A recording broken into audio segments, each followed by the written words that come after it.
नमस्कार साथियों, मैं अपने यूट्यूब चैनल पर आप सभी का बहुत-बहुत स्वागत करता हूं और इस वीडियो में हम समझने वाले हैं भारतीय यानी भारत में राष्ट्रीय पार्टी कौन-कौन सी हैं और उनकी योग्यता क्या है और अन्य राजनीतिक दलों के बारे में हम इस वीडियो में समझने वाले हैं और उनकी योग्यता से संबंधित जो जानकारी है, उसको हम इस वीडियो में साझा करने वाले हैं। अगर आपने अभी तक हमारे चैनल को सब्सक्राइब नहीं किया है, तो आप हमारे चैनल को सब्सक्राइब कर लीजिए। ठीक है, अब हम बात करते हैं किसके बारे में, राजनीतिक पार्टियों के बारे में और उनकी स्थापना के बारे में। पहले वहाँ से हम शुरू करेंगे कि कौन-कौन सी पार्टियाँ कब इनकी स्थापना हुई है और उनकी बात ज़्यादा करेंगे हम जो राष्ट्रीय पार्टी हैं वर्तमान में, वहाँ से प्रश्न आपको सीधे परीक्षा में पूछे जाते हैं। तो पहले हम शुरुआत करते हैं हम भारतीय जनता पार्टी से, यानी भारतीय जनता पार्टी जिसे हम बीजेपी के नाम से जानते हैं, यह भारत की सबसे बड़ी पार्टी के रूप में उभर कर आई है। इसकी स्थापना है जो 1980 में हुई थी। कब हुई थी भारतीय जनता पार्टी की स्थापना कब हुई थी? तो 1980 में हुई थी।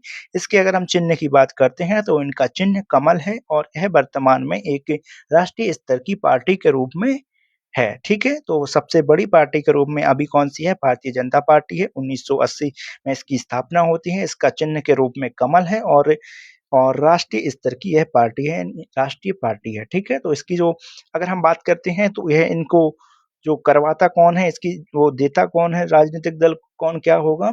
तो इसके बारे में निर्वाचन आयोग होता है, वह इसके बारे में हम सभी को जानकारी देता है कि कौन किस प्रकार की पार्टी है और दर्जा देता है, ठीक है?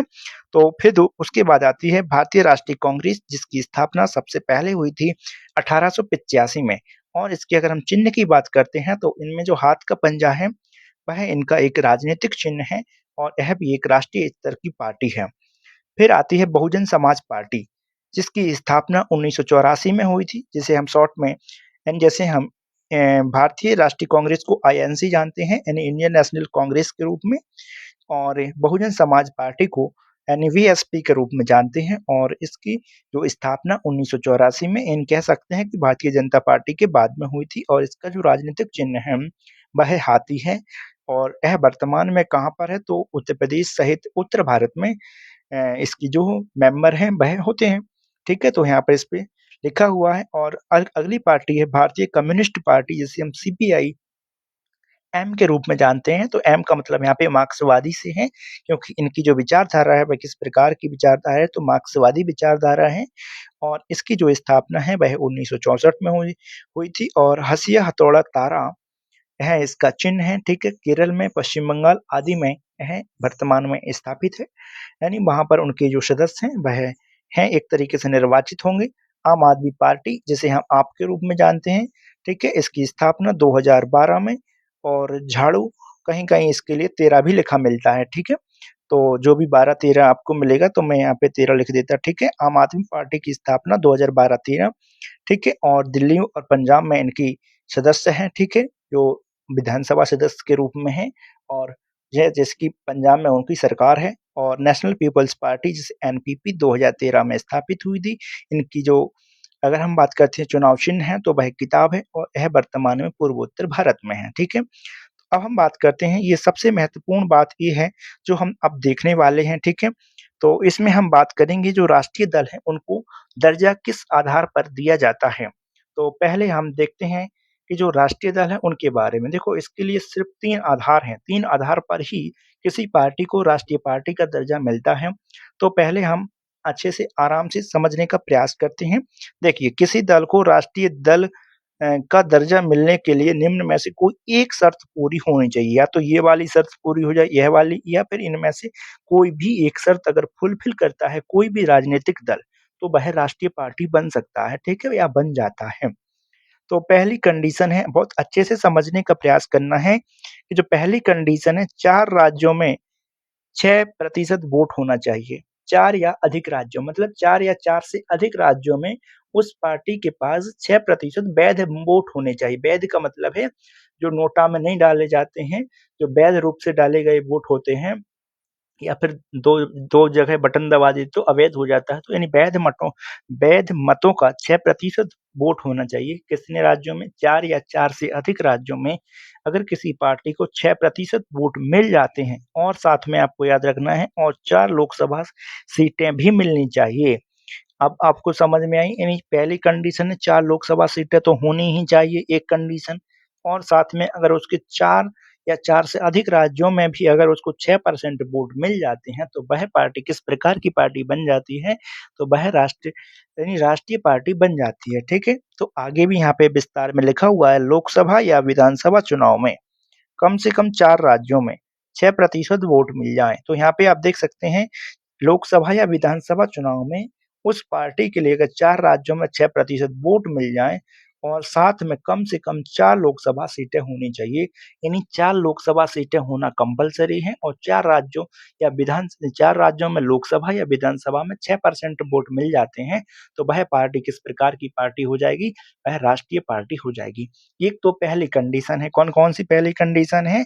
यह वाली है कि 4 राज्यों में 4 लोकसभा सीटें होनी चाहिए। मतलब टोटल 4 लोकसभा सीटें होनी चाहिए और 4 राज्यों में 6% वोट बैंक होना चाहिए, तो वह कौन-सी पार्टी बन जाएगी? राष्ट्रीय पार्टी, पहली कंडीशन। अब हम बात करते हैं दूसरी, ठीक है? लोकसभा की 2% सीटें होनी चाहिए, ठीक है? लोकसभा की 2% सीटें, तो यानी जो 543 सीटें हैं, तो 500 आप तो सीधे 545 का भी अगर 2% निकाल लीजिए, तो उसका जो 2% में जितनी सीट आ रही हैं, अगर वो आपके पास वह सीटें आपको मिल जाती हैं, अगर जो सीटें हैं, उन सीटों का अगर 2% मिल जाता है और साथ में कम से कम 3 राज्य, ठीक है? कम से कम 3 राज्यों में होनी चाहिए, ठीक है? तो है अगर तो कौन-सी कहलाएगी ये सीट? तो मतलब वह भी एक राष्ट्रीय पार्टी बन जाए। देखो, लोकसभा में कम से कम 2% सीटें जीत जाना चाहिए और ये सदस्य कम से कम 3 अलग-अलग राज्यों से निर्वाचित हों, ठीक है? कैसे हों? 3 अलग-अलग राज्यों से निर्वाचित होने चाहिए, परंतु 2% सीटें जीती होनी चाहिए, ठीक है? 2% सीटें अगर जीत जाते हैं और साथ में वह 3 अलग-अलग राज्यों से जीतते हैं, तो वह कौन-सी हैं? देखो, ये दोनों में लोकसभा से संबंध है। इसमें 4 लोकसभा की बात की गई है, इसमें 2% लोकसभा की गई और इसमें 3 राज्यों के बारे में बात की गई है, ठीक है? अब हम बात करते हैं तीसरी कंडीशन, कम से कम 4 राज्यों में स्टेट पार्टी का दर्जा प्राप्त होनी चाहिए। अगर आपके पास कोई भी 4 राज्य हैं भारत के, उन 4 राज्यों में अगर आपकी पार्टी को स्टेट पार्टी का दर्जा प्राप्त है, तो वह पार्टी भी राष्ट्रीय पार्टी कहलाएगी, ठीक है? यानी आपके पास 4 राज्यों में आपकी सीटें हैं, इतनी सीटें हैं कि जिससे आपको वहाँ पर अ, राजकीय दल के रूप में दर्जा प्राप्त है, तो भी आपकी राष्ट्रीय पार्टी कहलाएगी, ठीक है? तो आपको ये तीनों कंडीशन समझ में आ गई। याद करने के लिए यहाँ पे लिखा हुआ है नेशनल, ठीक है? नेशनल पार्टी कैसे बनेगी? 6% वोट होना चाहिए, कौन-सी में? 6% वोट 4 राज्यों में। यानी 4 या 4 से अधिक राज्यों में आपके पास 6% वोट होने चाहिए, वैध वोट होने चाहिए और साथ में 4 लोकसभा सीटें होनी चाहिए। आपके पास लोकसभा सीट का 2% होना चाहिए और वह 3 अलग-अलग राज्यों में होना चाहिए। अगर आपके पास 4 स्टेट में भी अगर आपको स्टेट पार्टी का दर्जा प्राप्त है, तो वह आपकी पार्टी कैसी पार्टी होगी? राष्ट्रीय पार्टी होगी। तो यह आपको बहुत अच्छे से याद रखना है। ये आपको फ़ॉर्मूला यहाँ पे दिया हुआ है। ये यानी होता है यानी 4, ठीक है? इस तरीके से लिख लीजिए 4 या फिर 4 6% इस तरीके से यानी 4 लोकसभा सीटें होनी चाहिए और 4 या 4 से अधिक राज्यों में हमें 6% वैध मत प्राप्त होने चाहिए। यानी 2% का मतलब 2% 3 स्टेट यानी होता है 2 लोकसभा सीटों का 2% वोट यानी 2% सीट होनी चाहिए और हमारे पास 3 या 3 से अधिक राज्यों में होनी चाहिए या फिर 4 स्टेट में हमें स्टेट पार्टी का दर्जा प्राप्त होना चाहिए। अब हम बात करते हैं स्टेट पार्टी के बारे में। तो स्टेट पार्टी को अगर हम स्टेट पार्टी बनती है तो उसके लिए कौन-कौन सी योग्यताएँ हैं, जो फुलफिल कंडीशन होनी चाहिए, तो उसके लिए भी 5 कंडीशन है। उन 5 कंडीशन के बारे में हम यहाँ पर समझने वाले हैं। 5 कंडीशन एक बार यहाँ पर देख लीजिए, अगर आपको राष्ट्रीय दल के बारे में 3 रास्ते हैं, ठीक है? 6% वोट मिलना चाहिए, 6% वोट 4 या 4 से अधिक राज्यों में और 4 लोकसभा सीटें मिलनी चाहिए, ठीक है? देखो कम से कम 4 राज्यों या विधानसभा में 6% वैध मत होने चाहिए और 4 लोकसभा सीटें हों। देखो 2% यानी लोकसभा के सदस्यों का 2% होना चाहिए सीटों का और वह कम से कम 3 राज्यों में होनी। 4 राज्य में अगर आपको ये प्राप्त होती है मतलब राज्य दल का, तो ठीक है। अब हम बात करते हैं राज्य दल यानी स्टेट पार्टी कौन-कौन सी होती हैं? मतलब स्टेट पार्टी को कौन-कौन सी शर्तें फुलफिल करनी होती हैं? यानी विधानसभा वोट प्लस सीट, इसका मतलब यहाँ पे आप देख सकते हैं विस्तार में लिखा हुआ है, विधानसभा चुनाव में 6% वोट प्लस कम से कम 2 विधानसभा सीटें होनी चाहिए। यानी कह सकते हैं कि 6% तो हमें वोट मिलने चाहिए और हमें 2 सीट मिलनी चाहिए, ठीक है? पहली कंडीशन क्या है कि 6% वोट मिल जाने चाहिए पूरे उसमें, ठीक है? विधानसभा चुनाव में 6% वोट मिलने चाहिए और कम से कम 2 विधानसभा की सीटें मिल जाती हैं, तो हम उस पार्टी को राज्य पार्टी का या फिर राज्य दल का स्टेट पार्टी का दर्जा दे देते हैं, ठीक है? अब हम बात करते हैं लोकसभा वोट और सीट के बारे में। अब हम बात लोकसभा चुनाव में राज्य में 6% वोट होने चाहिए और कम से कम 1 लोकसभा सीट होनी चाहिए। ये देखो विधानसभा सीट के बारे में है, ठीक है? कौन-सी सीट है? ये विधानसभा सीट है। और अब हम दूसरी पार्टी यहाँ पे देख रहे हैं कौन-सी 6% वोट होने चाहिए, ये किसमें? लोकसभा में होने चाहिए, ठीक है? ये हमने विधानसभा के बारे में बात करी। ये लोकसभा में वोट होने चाहिए 6% वोट और 1 सीट होनी चाहिए। अगर आपकी 6% वोट हैं किसी भी राज्य में और 1 आपके पास लोकसभा सीट है, तो आपकी जो पार्टी है वह राज्य पार्टी के रूप में स्थापित हो जाएगी, ठीक है?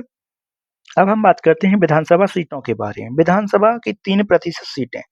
अब यहाँ पर क्या है, यहाँ पे लिखा हुआ है 3% सीटें होनी चाहिए और कम से कम 3 सीटें होनी चाहिए, ठीक है? न्यूनतम कंडीशन भी वहाँ पे लगा लगा दी है उन्होंने कि 3 सीटें तो होनी ही चाहिए। और फिर देखो पूरा कंडीशन एक बार फिर से पढ़ते हैं हम। विधानसभा की 3% सीटें, अगर आपके पास कोई भी चीज़ है, मतलब कोई कितनी भी सीटें हैं, तो उसको कितने परसेंट 3% होनी चाहिए और कम से कम 3 सीट होनी चाहिए। जो भी अधिक होगा उसको माना जाएगा, ठीक है? जैसे मान लीजिए कि 230 सीटें हैं, तो 230 का अगर हम 3% निकालेंगे, ठीक है? तो इस तरीके से आप निकाल के देख लेंगे, ठीक है? तो 23 तिया 69 यानी होता है 2.3 ऐसा कुछ आ रहा है, ठीक है? यानी 6 सीटें आ रहा है, ठीक है? तो जो ज़्यादा होगा तो यानी 6 सीटें होनी चाहिए, ठीक है? इसके लिए इस हिसाब से कह सकते हैं, ठीक है? लोकसभा सीट के हिसाब से उस राज्य की आवंटित प्रत्येक 25 लोकसभा सीट पर आपके पास अगर 1 लोकसभा सीट है, तो भी आपको उस वहाँ पर देखो किसी राज्य में अगर 25 विधानसभा सीटें हैं या मान के चलो 50 सीटें हैं लोकसभा की कहीं पर भी, तो आपके पास अगर 2 सीट हैं, तो आपके लिए वहाँ पर राज्य पार्टी का दर्जा मिल जाएगा और ये है अंतिम कंडीशन, चाहे आप कुछ हो या ना भी हो तो भी चलेगा। लोकसभा या विधानसभा चुनाव में 8% वोट मिल जाते हैं आपको, चाहे आपके पास लोकसभा में सीट हो या ना हो, विधानसभा में सीट हो या ना हो, तब भी आपको यहाँ पे राज्य दल का दर्जा मिल जाएगा। तो आपको यहाँ पर हमने शॉर्ट में भी देख सकते हैं कि राजनीतिक दल की 5 रास्ते होते हैं कि हमें वैध मतों का विधानसभा में 6% मिलना चाहिए और साथ में 2 विधानसभा सीट मिलनी चाहिए और अगर लोकसभा में भी 6% वैध मत मिलने चाहिए और साथ में 1 लोकसभा सीट मिलनी चाहिए। तीसरी कंडीशन क्या है, विधानसभा की 3% सीटें मिल जानी चाहिए या 3 सीटें मिल जानी चाहिए। जैसे छोटे राज्य हैं तो उनमें कम से कम 3 सीटें मिलनी चाहिए और बड़े राज्यों में 3% सीटें मिलनी चाहिए, ठीक है? तब भी वह एक राज्य दल का दर्जा प्राप्त या फिर प्रत्येक 25 लोकसभा सीट पर 1 सीट आपको प्राप्त होती है। जैसे कहीं 80 सीटें हैं, तो 80 सीट में कम से कम अब 25 का भाग लगाएँ तो कम से कम 3 लोकसभा सीट तो मिनिमम चाहिए या फिर वैसे तो 3 से ज़्यादा नहीं 4 सीटों की आवश्यकता पड़ेगी लोकसभा की, तब जाके आपको एक राज्य पार्टी का दर्जा मिलेगा। 8% वैध मत मिल जाने चाहिए, तब यहाँ पर सारी कंडीशनें हट जाती हैं। आपको चाहे चाहे वहाँ पर वोट विधानसभा में सीट हो या लोकसभा में सीट ना भी हो तो भी चलेगा, ठीक है? तो यहाँ पे ये फ़ॉर्मूला दिया हुआ है 6% प्लस लो 2 सीटें विधानसभा में, 6% लोकसभा का और साथ में एक सीट मिलनी चाहिए, 3% का काम होना चाहिए, यानी अगर बड़े राज्य हैं तो 3% से और अगर छोटे राज्य हैं तो 3 सीटें मिलनी चाहिए, ठीक है? और 25 लोकसभा पर 1 लोकसभा सीट अगर आपको मिल जाती है, तब भी और 8% मिलता है, इस तरीके आप इसको याद कर लीजिए। अब हमने यहाँ पे एक समरी के रूप में दिया हुआ है, ठीक है? तो आप यहाँ से इन सभी के बारे में तो ठीक है अपन ने पढ़ ही लिया है। तो इनके बारे में अब आप यहाँ पे देख सकते हैं कि जो वर्तमान में राष्ट्रीय पार्टियों की संख्या 6 है, तो भारतीय जनता पार्टी है, जिसकी स्थापना 1980 में आईएनसी के बारे में, बीएसपी, आप और सीपीआईएम और एनपीपी हैं, ये सारी पार्टियाँ हैं। अब हम बात करते हैं, ये तो हमने पढ़ लिया ऊपर, अब हम पढ़ते हैं अन्य प्रमुख राजनीतिक दल एवं स्थापना वर्ष के बारे में। तो शिवसेना उद्धव गुट है जो, शिवसेना का जो उद्धव गुट है तो 1966 में इसकी स्थापना होती है। समाजवादी पार्टी है जो इसकी स्थापना 1992 में होती है। बीजू जनता दल है जो 1997 में, राष्ट्रवादी कांग्रेस पार्टी 1999 में, जनता दल 2003 में, जिसे हम जेडीयू के नाम से जानते हैं, और आरजेडी है 1997 में, तेलुगु देशम पार्टी 1982 में, और डीएमके है जो 1949 में, अखिल भारतीय तृणमूल कांग्रेस है जो 1998 में, झारखंड मुक्ति मोर्चा 1972 में, असम गण परिषद 1995 में, और पीपल्स डेमोक्रेटिक पार्टी है 1999। इन सभी पार्टियों के बारे में भी आप याद रखेंगे तो आपके लिए परीक्षा में बहुत ही आसानी से प्रश्न हल कर पाएंगे आप, ठीक है। तो यह वीडियो आपके लिए अच्छी लगी होगी तो आप वीडियो को लाइक और हमारे चैनल को सब्सक्राइब करिए, जिससे आगे आने वाले वीडियो आपके पास सीधे मिल सकेंगे, ठीक है। धन्यवाद।